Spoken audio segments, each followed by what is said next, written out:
is something I've previously done videos on, but I figured it's worth revisiting. This is my method for learning basic hammer control and basic forging techniques. So I'm going to use some clay here in a minute to show you how this works. But the whole premise behind this method is that it's based on body position, shoulder position, and position of the anvil to make your swing do what you want. The first thing is the actual hammer grip. There are many, many ways to grip a handle correctly, and many, many, many more ways to grip it in a way that will harm you. The biggest thing is you want to think about where your shock is going to go when you strike the handle. Whenever you strike, that shock comes back up, and part of that force goes back into your arm. You want to be sure that that shock has somewhere to go that's not going to harm you. So that means no thumb over the top and no finger over the top. They're very, very light blows, plain and shame, for things on like copper, repoussé, things like that. Yes, you can put a thumb over that perfectly fine. For forging, it is not. Some people use a side grip this way. Some people use a full fist grip. I find that tends to harm your tendons. My method is to use what's called an OK grip or handshake grip. You want to use these two fingers in a handshake. These two fingers do 90% of the work, holding onto the hammer. The others are just there for guidance. You want to be loose, not tight.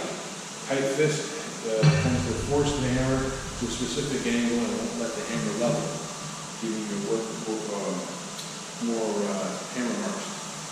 But also, it tends to put a lot of strain on your forearms, because every time you strike at an angle that you want, you're putting a little side strain on it. If the hammer can level, it just does that and no problem. It works so good when you want, but you don't strain your rest of your elbow. The other thing is the way you strike the anvil. You want to throw the hammer into work. I don't want to hear people doing that. You hear like that, like you're punching through the work. All you're doing is wearing yourself out and not getting into that rebound for free. A really good strike is going to be a single strike. Let it come back up and catch it. Come back up and catch it. That gives you the most power for the least amount of work. Now, as far as all blacksmithing is about angles. So as far as hammer control, what we're really talking about is 4 angles. This angle of the hammer. So the hammer perpendicular to the face, this way and this way. And then the angle this way of the work and this way. Now, you see they would twist and rise. Now, I have this just roughly kind of smooshed up. This is just in Sculpey to give you an idea of it. And I'm just going to square this up. I'm just going to tap in parallel to the anvil face like this. Now I'm going to turn this 90 degrees. And I'm going to do the same again. Hammer is really excessive for the amount of work this takes.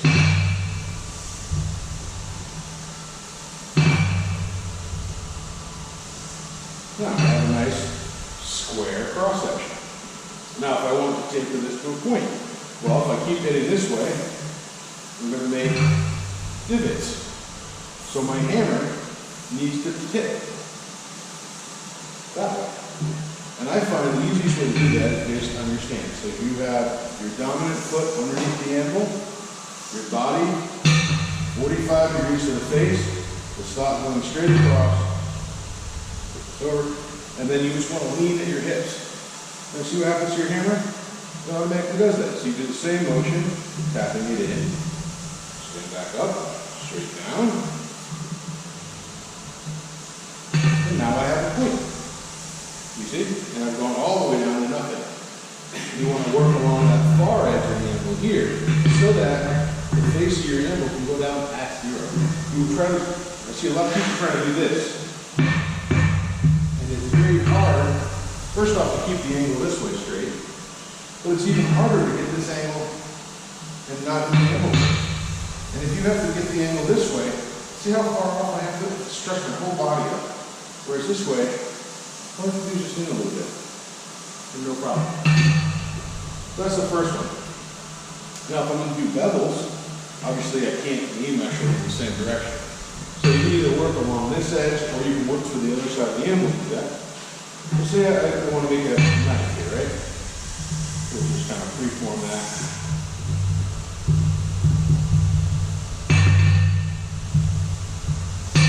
Alright, so just freeformed a little distal paper on it.